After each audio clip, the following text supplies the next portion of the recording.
ভর সন্ধ্যায় দক্ষিণ দিনাজপুর জেলার বুনিয়াদপুর শহরের বুকে হার্ডওয়্যার ব্যবসায়ীর দোকানে চুরি। সিসিটিভি ক্যামেরায় ধরা পড়ল চুরির ঘটনা। দোকান মালিক মন্টু সরকারের অভিযোগ করে বলেন, এদিন শুক্রবার সন্ধ্যায় দোকানে জল আনতে পার্শ্ববর্তী স্থানে গিয়েছিলাম আমি। ঠিক সেই সময়ই এক মহিলা চোর দোকানের ভিতরে প্রবেশ করে। তারপরে ক্যাশ বাক্স থেকে নগদ অর্থ বের করে চম্পট দেয়। ব্যবসায়ীর দাবি প্রায় লক্ষাধিক টাকা চুরি গিয়েছে তার। খবর পেয়ে ছুটে আসে স্থানীয় বংশীহারি থানার পুলিশ। সিসিটিভি ক্যামেরায় ধরা পড়া ভিডিওর ভিত্তিতে ঘটনার তদন্ত শুরু করেছে পুলিশ।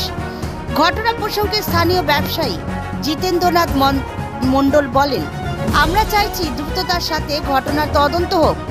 ঘটনার পর থেকে এলাকায় ব্যাপক চাঞ্চল্য ছড়িয়ে পড়ে। ভর সন্ধ্যায় শহরের বুকে চুরির ঘটনায় পুলিশের নিরাপত্তা নিয়ে প্রশ্ন তুলতে শুরু করেছেন নাগরিক সমাজ। Bureau report, news 24 Bangla live. ছিলাম না, দোকানে জল আনতে গেছিলাম। জল এনে দেখি যে আমার ক্যাশ বাক্স খোলা। ক্যাশ বাক্স দেখি আমার যে লক্ষাধিক টাকা ছিল, লক্ষাধিক টাকা সব চুরি করে চলে গেছে।